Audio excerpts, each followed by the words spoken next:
Hello friends, welcome to Katni MITS। Myself Rinki Narayani और मैं आज आपको क्लास 11 का फर्स्ट चैप्टर अकाउंटिंग एक्सप्लेन करूंगी कि अकाउंटिंग होती क्या है। बिजनेस में विदाउट अकाउंटिंग के हम कोई भी वर्क नहीं कर सकते हैं। वर्तमान समय में चाहे वो बिजनेस लीगल हो या इलीगल हो, मीन्स जो व्यवसाय हो या गैर व्यवसायिक कार्य होते हैं, वो करने के लिए हमें मनी की नीड होती है। विदाउट मनी हम लोग कोई भी कार्य नहीं कर सकते हैं और विदाउट मनी के हम कोई भी ट्रांजेक्शन्स भी नहीं कर सकते। अगर हमारे पास पैसा ही नहीं होगा तो हम किस तरीके से ट्रांजेक्शन्स करेंगे। लेखांकन व्यवसाय की एक ऐसी भाषा होती है जो वित्तीय गतिविधियों को संप्रेषण करने का एक मीडियम कहलाती है। इसके बाद है लेखांकन की स्टेजेस। फर्स्ट है व्यवसायिक लेन देन तथा घटनाओं की पहचान करना। इसके अंतर्गत जो भी लेन देन होते हैं हम लोग उसकी पहचान करते हैं कि किस तरीके के लेन देन किए गए हैं, उसका मापन करना, उसकी प्रविष्टि की जाती है, मीन्स रिकॉर्डिंग की जाती है। इसके बाद उसका वर्गीकरण किया जाता है अलग अलग पुस्तकों में। इसके बाद उसका सारांश निकाला जाता है, विश्लेषण किया जाता है। विश्लेषण करने के बाद उसका निर्वचन किया जाता है और फिर उसका संप्रेषण किया जाता है कि किस तरीके से लोगों को वह जो इन्फॉर्मेशन है वो प्राप्त हो सके। इसके बाद है लेखाकर्म और पुस्तपालन का आशय। लेखाकर्म मीन्स अकाउंटेंसी, हिसाब किताब रखने का एक क्रमबद्ध नॉलेज, यानी सिस्टमेटिक नॉलेज होना कि किस तरीके से हम लोग को बुक्स में लिखना है, वो कोई भी ट्रांजैक्शन को, वो कहलाता है अकाउंटेंसी। लेखांकन मीन्स जो भी लेखे होते हैं, जो भी ट्रांजैक्शंस होते हैं उसको लिखना सिस्टमेटिक, वो कहलाता है अकाउंटिंग। और अकाउंट जो भी हम लोग ट्रांजैक्शंस करते हैं उनको एक सिस्टमेटिक बुक्स में लिखना, वो बुक कीपिंग कहलाता है।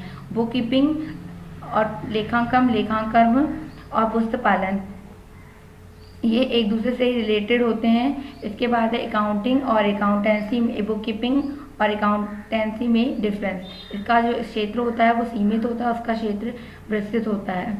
जो बही खाता होता है वो स्वतंत्र होता है, किसी पर डिपेंड नहीं होता है। और लेखांकन मीन्स अकाउंटेंसी जो होती है वो बुक कीपिंग पर डिपेंड रहती है। इसके बाद है इसमें ट्रांजैक्शंस किए जाते हैं जनरल के दौरान, और इसमें ट्रांजैक्शन उसकी जो भी किए जाते हैं ट्रांजैक्शन शुद्धता की जांच करने के लिए, प्योरिटी की जांच करने के लिए किए जाते हैं। इसके बाद है बही खाते तथा पुस्तपालन के आवश्यक तत्व कौन कौन से हैं, कौन से एलिमेंट हैं इंपॉर्टेंट। फर्स्ट है लेखे करने की निश्चित प्रणाली अपनाई जाती है। इसमें जो भी ट्रांजैक्शंस किए जाते हैं उसके लिए एक जो पहले से डिसाइडेड होती है प्रणाली वो अपनाई जाती है विशेष तरीके की। लेखे रखने के निश्चित उद्देश्य होते हैं, इसमें जो भी ट्रांजैक्शंस हम लोग करते हैं उसके लिए एक निश्चित उद्देश्य होते हैं। इसके बाद है लिपिक द्वारा मशीनों द्वारा लेखे, इसमें क्या किए जाते हैं, जो भी लेखे किए जाते हैं वो मशीनों के द्वारा किए जाते हैं। लेखाकर्म कला और विज्ञान, अकाउंटेंसी को साइंस और आर्ट दोनों कहा जाता है। साइंस इसके लिए क्योंकि उसमें क्या किया जाता है, जो भी नॉलेज होता है वो सिस्टमेटिक होता है। और सेकंड है इसको कला इसलिए कहा जाता है क्योंकि इसमें जो भी कार्य किया जाता है एक सिस्टमेटिक ढंग से किया जाता है। इसमें करने का जो भी कार्य किया जाता है वो नियमों सिद्धांतों के अकॉर्डिंग किया जाता है। लेखांकन विज्ञान के रूप में हम लोग कह सकते हैं कि लेखांकन विज्ञान इसलिए क्योंकि इसमें सिस्टमेटिक कार्य होता है। और लेखांकन कला मीन्स आर्ट इसलिए है क्योंकि इसमें जो भी कार्य किया जाता है एक विशिष्ट स्पेशलिस्ट किसी व्यक्ति की देखरेख में किया जाता है। इसके बाद है अकाउंटेंसी रोकड़ का ज्ञान, इसके अंतर्गत हम लोग को पूरी जो कैश होती है उसकी जानकारी मिल जाती है। इसके अंतर्गत हम लोग फाइनेंस अकाउंटिंग जो हमारा अंतिम स्कंद होता है कि कितना स्टॉक बचा है उसकी भी नॉलेज प्राप्त हो जाती है। अशुद्ध तथा छल कपट का नियंत्रण, कि हम लोग के साथ साथ क्या क्या छल कपट हुआ है कि जो उसको दूर करने की, कर्मचारी हम लोग के साथ कोई छल कपट तो नहीं कर रहे हैं, उसकी भी पूरी इन्फॉर्मेशन इसकी तरह मिल जाती है। भूल से बचना या सुधार, कोई भी किसी भी तरीके की मिस्टेक हो जाती है ट्रांजैक्शन से तो उससे भी हम लोग बच सकते हैं। इसके बाद है इसके द्वारा व्यापारियों को लाभ मीन्स एडवांटेजेस ऑफ बिजनेसमैन को भी बहुत से प्रॉफिट इसके द्वारा प्राप्त होते हैं। क्रय विक्रय में सहायता मिलती है कि किस तरीके से हम लोग क्रय विक्रय करना है, किस तरीके से परचेसिंग और सेल्स करनी है वस्तुओं की, उसकी भी पूरी इन्फॉर्मेशन मिल जाती है। इसके द्वारा हम लोग जो लेबर होते हैं उन पर भी अच्छे तरीके से कंट्रोल कर सकते हैं। और साझेदारी में भी मीन्स पार्टनरशिप में भी ये बहुत ही सहायक होता है। इसके बाद है इसके द्वारा टैक्स का भी निर्धारण अच्छी तरीके से किया जाता है। कर्मचारियों को लाभ, इसके द्वारा कर्मचारियों को भी लाभ प्राप्त होता है कि किस तरीके से उनका जो सैलरी है वो डिसाइड की जाती है। इसके बाद है सरकार को लाभ, इसके द्वारा जो गवर्नमेंट होती है टैक्स को भी डिसाइड कर सकती है कितनी टैक्स किससे लेनी है। अगर किसी भी ऑर्गेनाइजेशन की फाइनेंशियल कंडीशंस ठीक नहीं है तो वो रिकॉर्ड के द्वारा देखकर उसकी हेल्प कर सकती है। इसके बाद है करारोपण में सुविधा। हम लोग टैक्स भी डिसाइड कर सकते हैं, जैसे इनकम टैक्स हो गई, सेल टैक्स हो गई, प्रोडक्शन टैक्स हो गई, उसकी भी नॉलेज हम लोग को अकाउंटिंग के द्वारा मिल जाती है। उपभोक्ताओं को लाभ, कंज्यूमर को कि किस तरीके की उनको सामान चाहिए, प्रोडक्ट सही है या नहीं और किस मूल्य पर होना चाहिए, उसकी पूरी इंफॉर्मेशन भी इसके द्वारा मिल जाती है। फिर है अकाउंटिंग एक प्रथा की निश्चितता है। अकाउंटिंग की स्टेजेस, फर्स्ट है लेखांकन प्रथा की निश्चितता। लेखांकन की जो प्रथाएं होती हैं वो निश्चित होती हैं। मूल्य रहित, पक्षपात से मुक्त, इसमें किसी भी तरीके का पक्षपात नहीं होता है। व्यवसायिक संपत्ति के वास्तविक मूल्यों की अनभिज्ञत, यानी कि जो भी किसी भी वस्तु का जो मेन मूल्य होता है, वैल्यू होती है, उसकी वो पता नहीं हो यानी चल पाती है।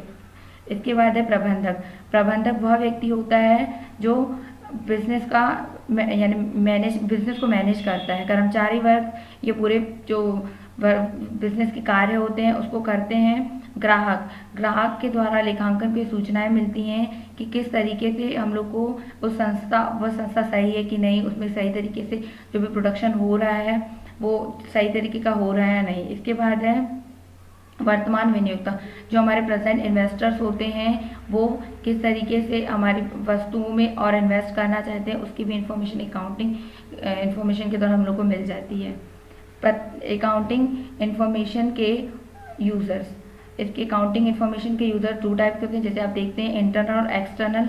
इंटरनल होते हैं अंशधारी मीन्स शेयर होल्डर्स, कर्मचारी, प्रबंधक, और एक्सटर्नल में है प्रत्यक्ष डायरेक्ट यूजर और इनडायरेक्ट यूजर, टू टाइप के होते हैं। विनियोक्ता, लेनदार, ग्राहक, करारोपण अधिकारी, टैक्सेशन अथॉरिटीज एंड इसके बाद है अप्रत्यक्ष इनडायरेक्ट उपभोक्ता।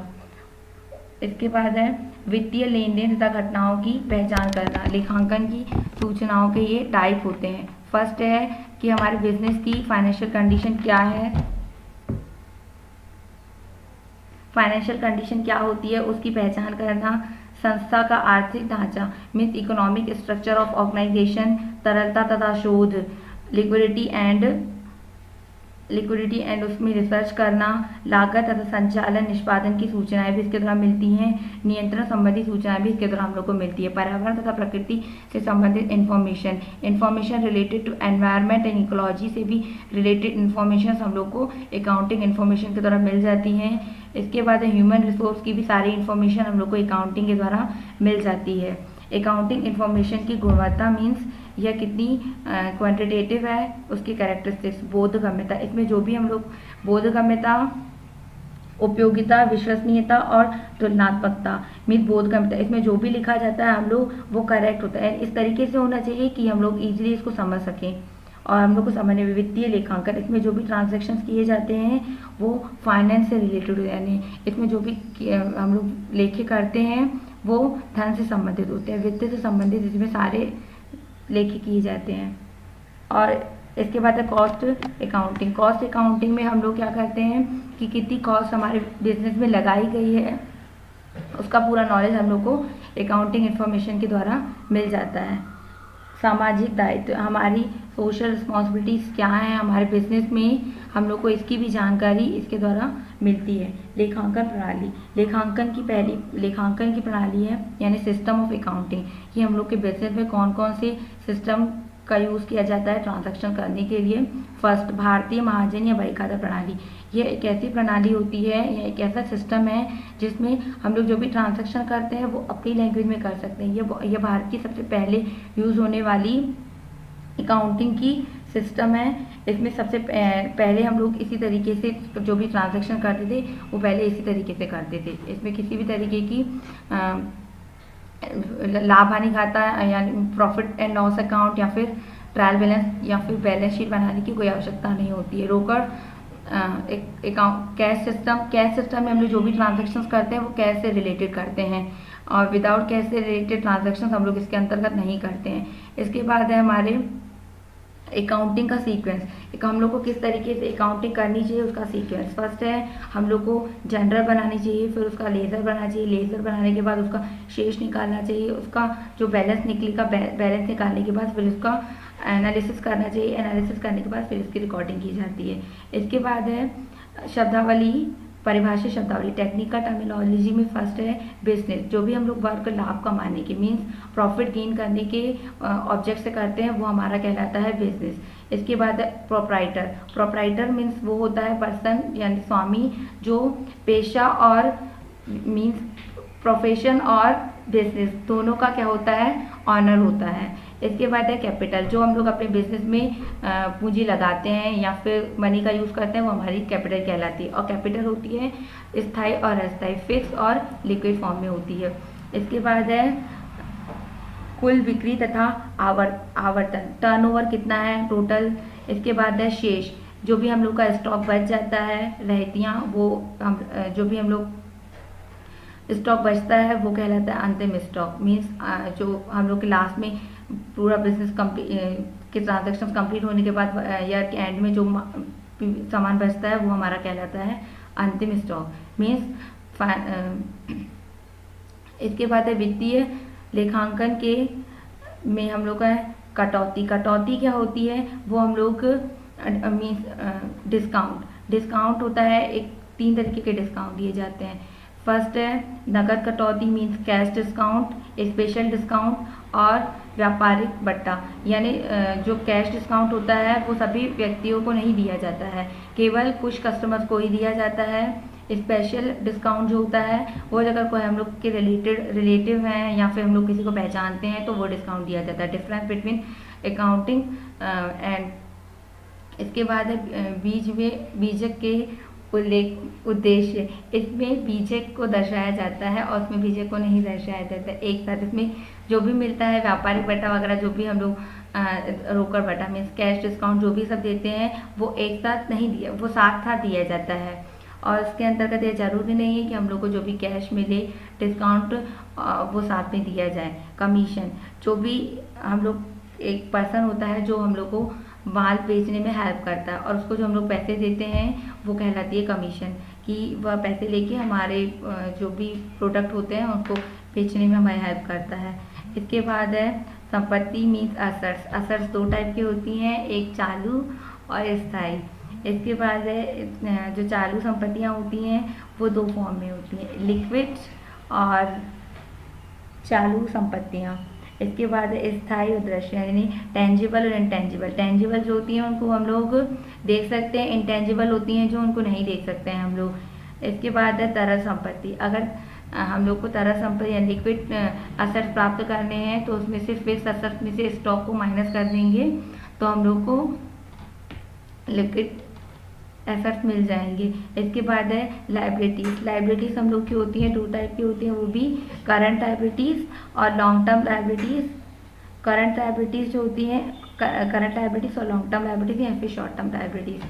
इसके बाद है लॉन्ग टर्म लायबिलिटीज वो होती हैं जो अधिक टाइम के लिए हो जाती है और शॉर्ट टर्म लायबिलिटीज वो होती हैं जो कम समय के लिए होती हैं और एक होती है आकस्मिक यानी जो उसी समय हो जाती है, इसका पता नहीं था। इनकम, आगम में से जो यानी जितनी हम लोग को आय प्राप्त होती है उनमें से जो भी एक्सपेंसेस माइनस कर दिए जाते हैं वो हमारी कहलाती है इनकम। व्यापार व्यवसायिक व्यय, बिजनेस में हम लोग जो भी एक्सपेंसेस करते हैं वो व्यवसायिक व्यय कहलाते हैं। पूंजीगत व्यय यानी कैपिटल एक्सपेंडिचर, जो भी हम लोग कैपिटल यूज़ करते हैं व्यवसाय में वो हमारी पूंजी कहलाती है। और इसके बाद है रिवेन्यू एक्सपेंडिचर, ये वे व्यय एक्सपेंडिचर रिवेन्यू यानी कि जो हम लोग को मिलती है आय वो कहलाती है। इसके बाद है रिसीवेबल, जो हम लोग को प्राप्त होती है राशि वो उसको कहते हैं रिसीवेबल, और जो हम लोग को देनी होती है वो पेबल। अकाउंट्स में जो भी हम लोग ट्रांजैक्शंस होते हैं उसको एक बुक्स में लिखना वो अकाउंटिंग कहलाती है। एंट्री करना, जनरल में प्रविष्टि करना। डेबिट मीन्स जो होता है उसको नाम के नाम से जाना जाता है और क्रेडिट को हम लोग जमा पक्ष के नाम से जानते हैं। इसके बाद है दिवालिया मीन्स बैंकरप्ट, जो भी जिस व्यक्ति की पूरी जो होती है संपत्ति वो बिक जाती है तो वो व्यक्ति बैंकरप्ट हो जाता है और किसी को वो पैसे दे नहीं सकता, उस व्यक्ति को बैंकरप्ट कहते हैं। इसके बाद लेखांकन, कुछ विशेष इसमें बातें हैं लेखांकन व्यवसाय की क्या है, एक भाषा होती है, वो एक लैंग्वेज होती है बिजनेस की। और लेखांकन की जो शाखाएं हैं, पहला है वित्तीय लेखांकन और प्रबंधकीय लेखांकन, लागत लेखांकन और सामाजिक दायित्व लेखांकन। ये व्यवसाय की क्या होती है, एक बिजनेस की ब्रांचेस होती हैं। और इसके लेखांकन के संबंध मीन्स की जो भी लेखांकन की उपलब्धियां हैं कि किस तरीके से हम लोग उसको मापना है, उसका मीन्स उसको आइडेंटिफाइंग करना, मेजर करना है, उसको आइडेंटिफाइंग करना है, और किस तरीके से हम लोग निर्णय ले सकते हैं कि ये कार्य सही है कि नहीं, उसका फिर जो भी मिस्टेक्स हो गई हैं उनको सुधारना। ये सारे वर्क जो किए जाते हैं हम लोग अकाउंटिंग में करते हैं। अकाउंटिंग के दौरान हम लोग सारे ये वर्क ईजिली कर सकते हैं। Thank you guys. Watch our next video.